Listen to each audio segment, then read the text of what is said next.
Always have to come in here and hear Jeremy with the injury report, so I'll know who's going to play. I think Virginia was very simple. We didn't stop their best player. We thought we had to stop him running and force him to throw the ball.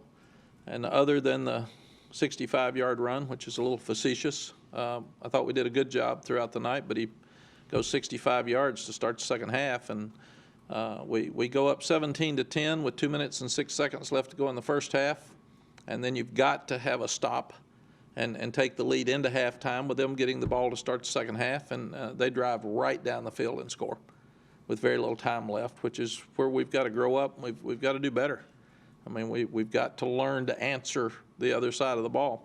And then we say the next 5 minutes to start second half is the second most important part of the game, and they take it 65 yards on a run and score on the first drive. So it puts us where we were up 7 with 2 minutes and 6 seconds left to go in the half. We're down 7 right after the half.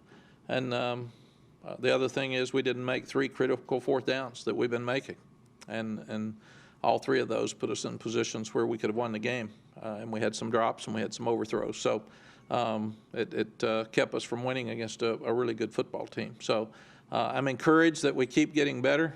I'm encouraged that they fight every week, and we haven't had a down game. They've been very competitive, and they've tried really hard.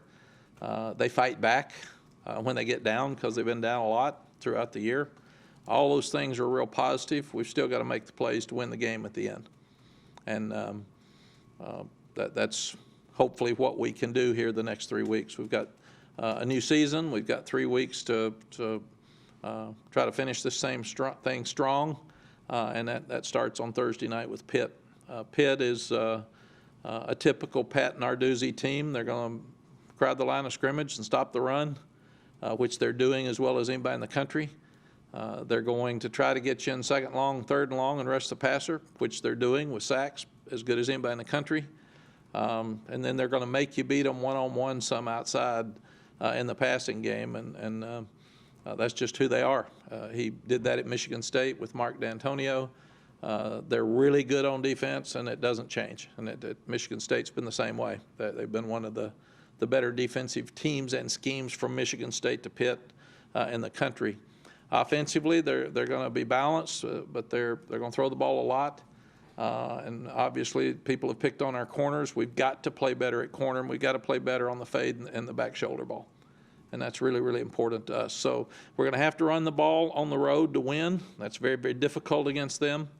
We're going to have to stay balanced and hit some throws because they're really, really good up front.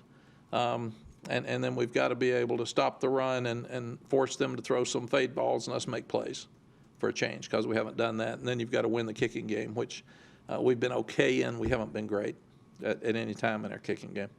Questions? What are the challenges to your routine when you play on a Thursday night?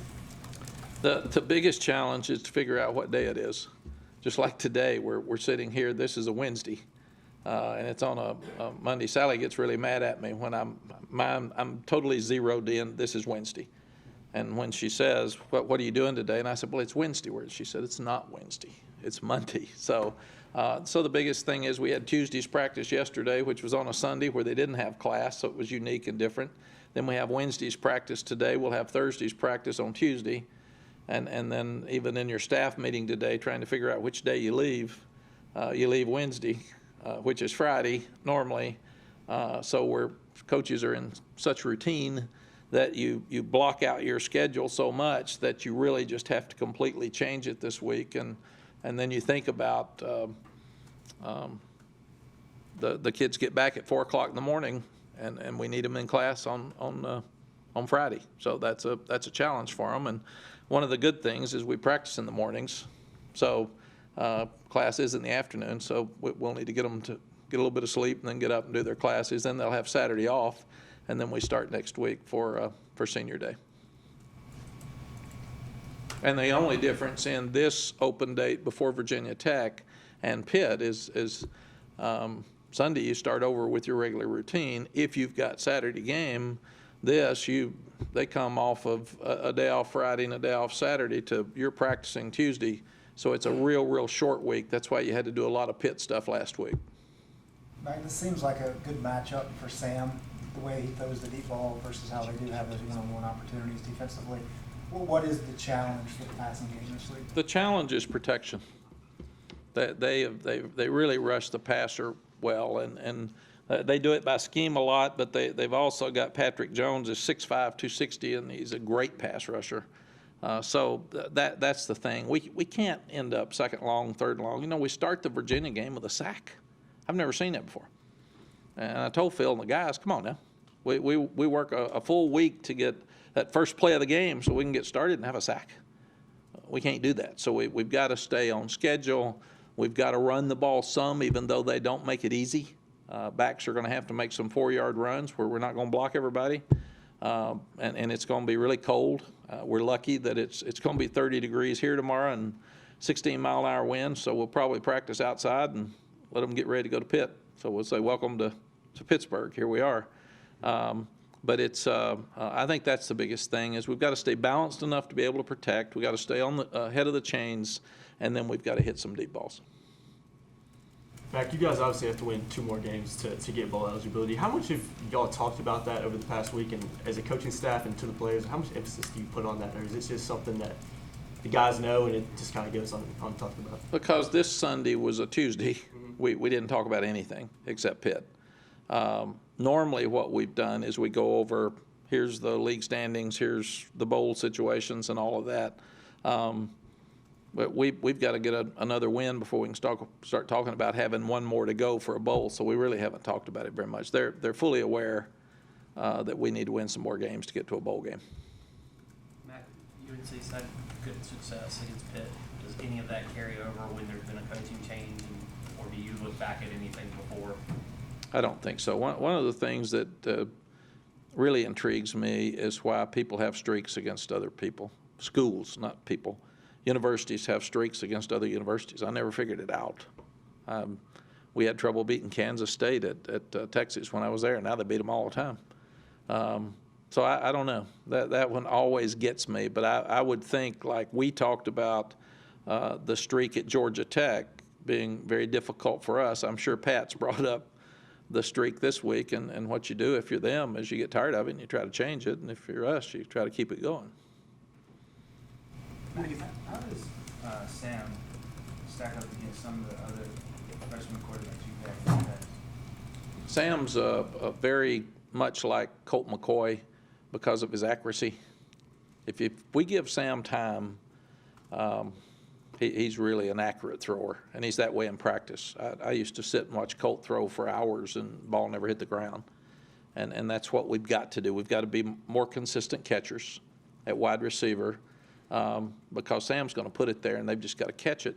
And also because of the injury to Jace and the inexperience of Vincent Amendola, we haven't run Sam very much. And in this offense, you really need to run your quarterback. It's so important that on 3rd and 4th down, he 3rd and 3, 3rd and 4, if it's not there, he can run for 3 or 4. And we've been more hesitant to do that with him just because of our lack of depth. So that's hurt us some too, I think. But in his future, I think we'll see him be a much better runner and continue to improve his accuracy. When you took the job, how much of a priority was it to, I guess when you first were made aware of it, how much priority was it to try to sign him to see if he would come to? It was our number one priority. We weren't sure what we had on campus. We knew we had 2 young ones, but we also really liked what we saw in him when we got here. And the coaches that were here talked about him, and we couldn't afford to lose a great quarterback out of Charlotte. What do you think that you guys got in their start of the year this week? Probably some rest. Young guys got a lot of fundamental work. They got a lot of physical work. Older guys got some rest. You know, Javante, for instance, we could really rest him completely and get him fresh. The backs that have been hit so much, we just didn't hit them much during the off week. Came back and had a regular practice here Tuesday, Wednesday, and now Thursday tomorrow. But it's I think that was the biggest thing. In some cases, I think because we haven't had depth, and it's our fault, we haven't developed enough depth, is that we wear down during games. So we're really trying hard now to put more guys in the game. For instance, Ray Vahasek has played more and played well.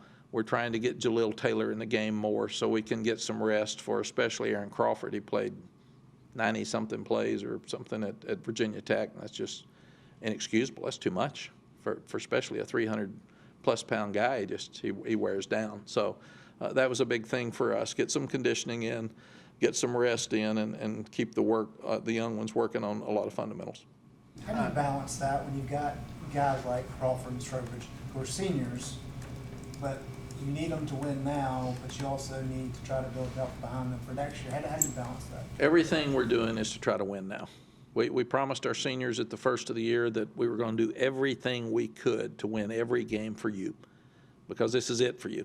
We had a couple of freshmen that didn't practice well yesterday, and I called them out in front of the team, and I said, you're going to be a senior one day, and you're going to ask the rest of the guys to play for you because you want your senior year to be special. You're going to remember it the rest of your life, and here you are laying down and being lazy and not creating an edge for practice.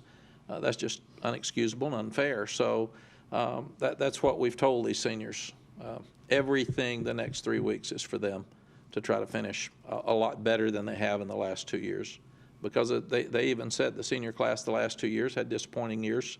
And senior days next week, I want the stands to be full, and I want it to be a special day for them. And I want that to be really the kickoff and the start of something special in our program moving forward. Mack, there are 6 teams in the top 20 from the ACC in sacks per game. Pitt's like, I think, second in per game. And you guys will end up playing all 6 by the time you play NC State. We've helped them. We've led to some of those good sacks for them. Well, I was going to ask if there was a commonality in the way some of those teams, Miami, Virginia Tech, Pitt, rush the passer and attack offensive line, something that you've seen in particular that make them so successful at it. There's good athletes, number one, in those positions, and we throw the ball a lot in this league. And I think there's a lot better teams in this league than perceived, because a lot of us are so much alike that so many games are coming down to the end. But there's Virginia Tech that loses by 1 point to Notre Dame on the road, and then you come back and they beat Wake Forest by a couple of touchdowns. So Virginia Tech's really doing a good job. Virginia had Notre Dame on the ropes and turned it over a few times at the end of the game. So I do think the league's better than perceived. Is there anything schematically about the way these teams are attacking quarterbacks and trying to bring them down, or is it just the game flow? I think that there's a lot of great defensive coordinators in this league. We talked about Bud Foster. I think Jay will be one of those. He's coming right now like he is, and a lot of different schemes. And a lot of people are stopping the run on first down, and they really bring a lot of different stuff on third down, and it's been very, very difficult to stop. Coach, both Vince Young and Colt McCoy were Heisman runner-ups. Sam's been thrown around this year with the best, with Joe Burrow and Tua. What is, with Sam's career moving forward, what do you think it will take for him to get that caliber of being a Heisman candidate? Us to win. We're so close to those guys are winning. Joe Burrow's not in there because of just being Joe Burrow. If those guys were 4 and 5, they wouldn't be talking as much about Joe as they are Sam. So Sam's off to a great start. We need to finish strong, and then we need to become a better program, and then the guys will get the individual attention for winning games. I told Vince Young one time the only stat a quarterback's ever remembered for long term is his record. How many wins? And I think Vince Young was 30-2. And I can't remember how many yards he rushed for. I can't remember how many passes he had. I can remember 30-2. Do you talk to Vince a lot still? I do. I'm so excited that Vince is going into the Hall of Fame, and he's having a big dinner, and I'm going to fly up for his dinner. So I text with the guys more than I talk to them because everybody's so busy.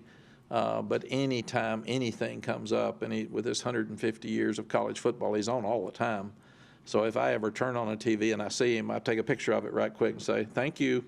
But he's a special guy in my life and Sally's life, and I'm so proud. He went in the Rose Bowl Hall of Fame last year, and he's going into the National Football Hall of Fame this year. And as much as we need to be recruiting, I will be there because I'm not going to miss that. Garrett Walston was third on the depth chart last year with the tight ends. He's the starter now. I know Carl's had some injury issues, but what has he done to kind of take ownership of that spot and keep it? Garrett has gotten much stronger. He wasn't a very good blocker last year, so it was hard to put him in a lot. And now he's worked so hard in the weight room. He's gotten his strength, and he runs really well, and he's tall. He's got length, and he's got really good reach and ball catching skills. So he's fast enough to get open. He's got the big body to shield himself from linebackers and safeties, and he's tough and he can catch. But I think the biggest difference is his ability and willingness to block. Matt, Jay mentioned earlier that he thought the defense's effort at times against UVA wasn't where it needed to be. In your experiences, how much can you coach, if at all, effort into players? The best way to coach effort is have depth and put them on the bench. And right now we don't have that. Bench is the best motivator. And that's what we got to do. If you can take them out, and they know you can take them out, they're going to play hard because they like to play. But the most powerful thing you've got is when you've got somebody behind them that you can put in and they know they lose playing time. That's the best motivator. Rest of it, we all talk about speeches and all that stuff. That bench is good. Hey, come here. Right there. Sit there. Other guy's going to play for a while, and then they pout and they get mad, and then they go back out and they don't want to come back out again. When you first got here and kind of got an idea of what you had on the roster and what you had coming in, did you feel like this was a team that was going to go into the last quarter of the season with a chance to be a bowl team?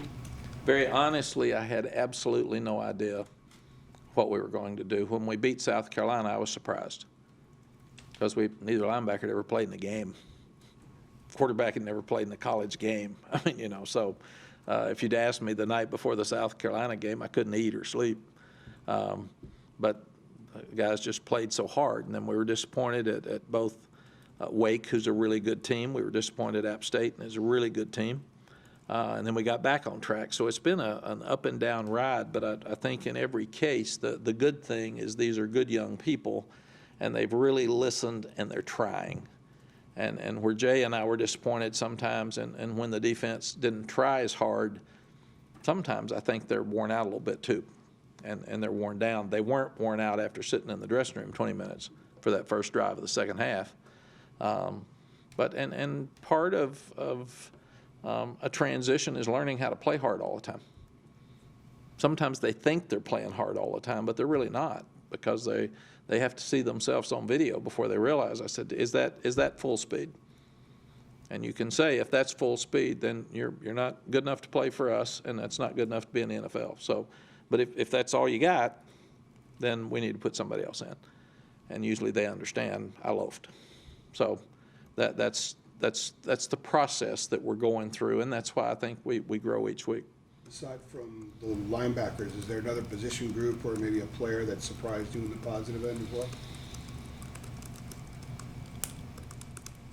well? Ray Vahasek is picking it up, and he's so quick inside. I think he's got a chance to help us here in the next 3 weeks.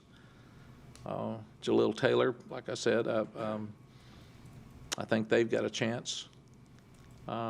It's interesting, and we're trying to get Javon Terry, Storm Duck, and DeAndre Hollins where they can play a fade, just where they'll compete, and it's a process. People say you got to play the ball better. Well, you got to learn to see the receiver's eyes go up and his hands and eyes go, and when they go, you got to go.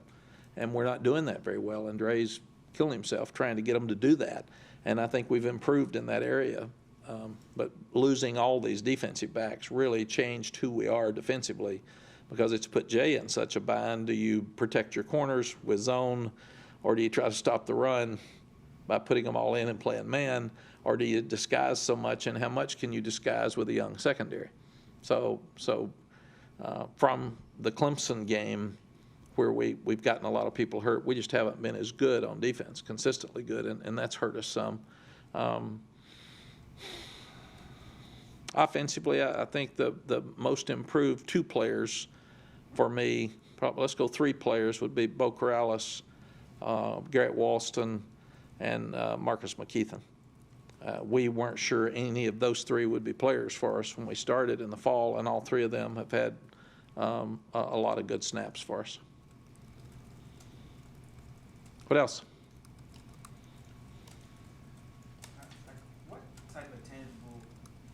like to see show that the defense heard your message loud and clear? You and Baker's message loud and clear about the effort. Stop the run, force some turnovers. That's how you play defense. Against Virginia, we really didn't do either. And if you don't stop the run, the game's over.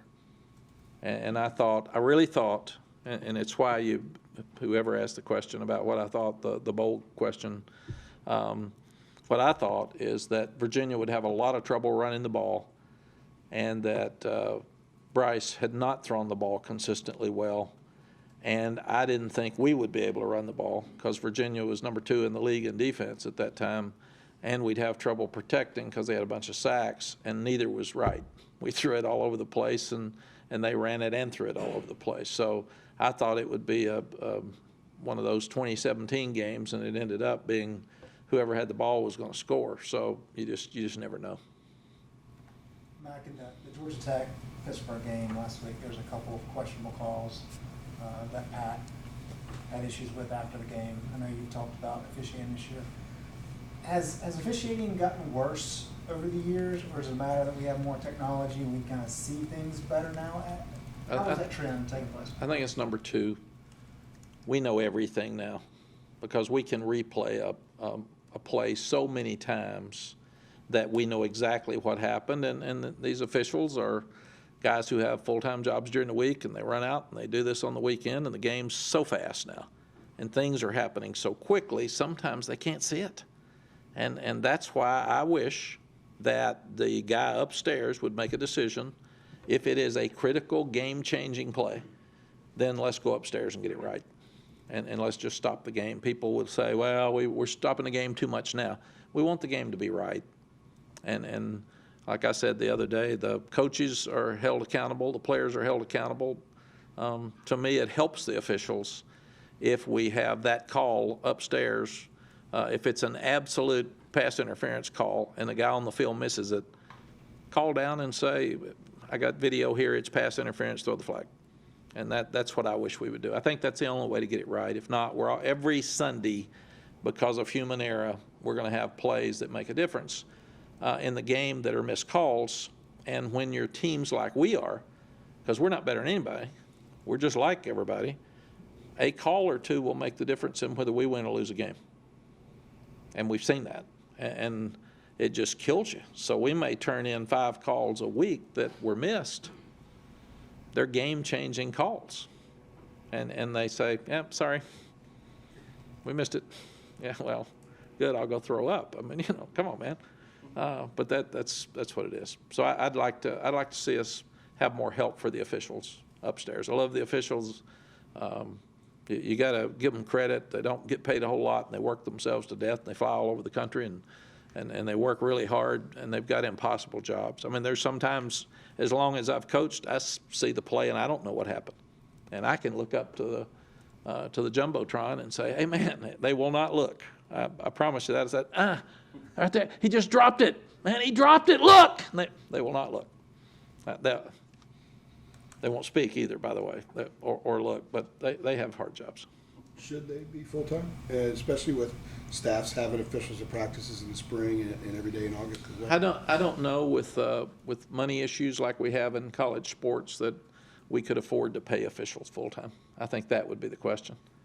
I think there should be transmission in the helmets for the quarterbacks and even the linebackers.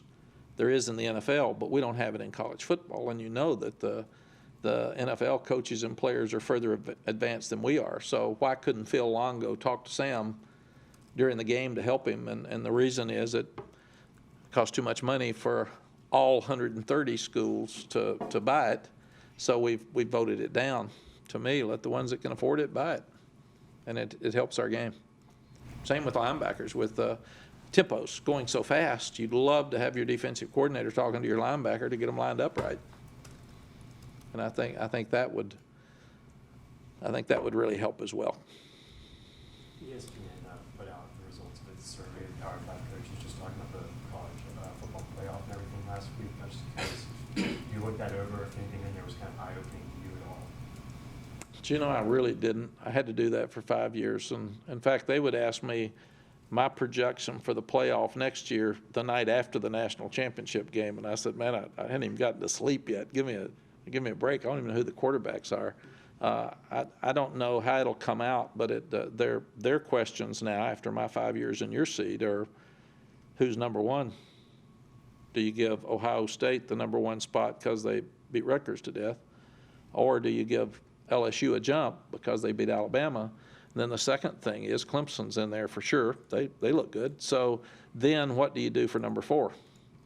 Does that become a one-loss team? And that's when it gets crazy, because is the one-loss team Alabama? Is the one-loss team Georgia? Is the one-loss team Oklahoma? They had a close loss. I mean, a close win. So that's where it gets crazy, and it would drive me nuts every week in the studio when we started talking about those one-loss teams. And, well, they played this. Well, was Oregon good when they beat them? Well, they're not any good now, but they were really good when they beat them. They were ranked 4th, and so that just gets crazy. And I think that's where it's very difficult for the committee. I do agree, and we do it, I think, for wind addressing, but I don't think we should have ratings until now, until the first poll comes out, because preseason polls mean absolutely nothing, because none of us have any clue about who's going to be any good. We think we do, but we don't. And then we cuss that poor coach and those kids. They were number one. No, you voted them number one. They didn't vote them number one.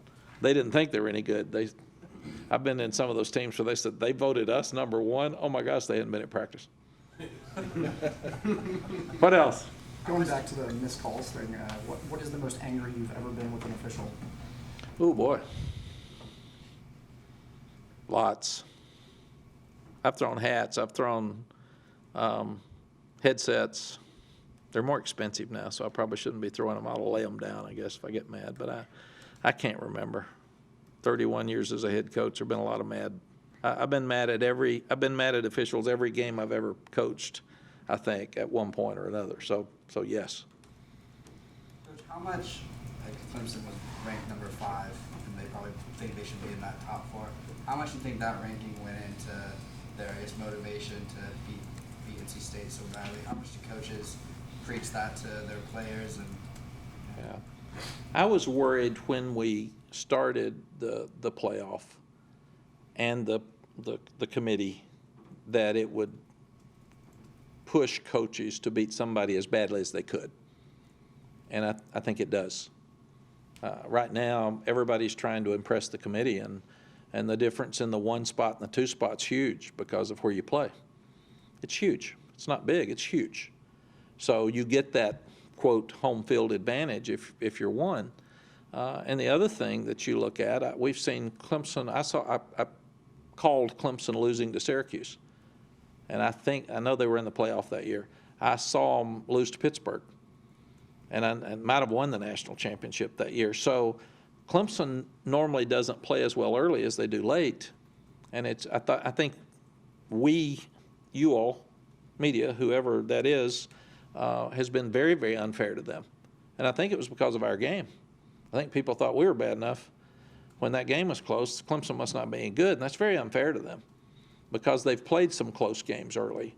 But to me, Clemson's right in the middle of that LSU-Ohio State conversation. I don't see how they possibly couldn't be as many games as they've won and as good as they are on both sides of the ball. They've had a lot of young guys.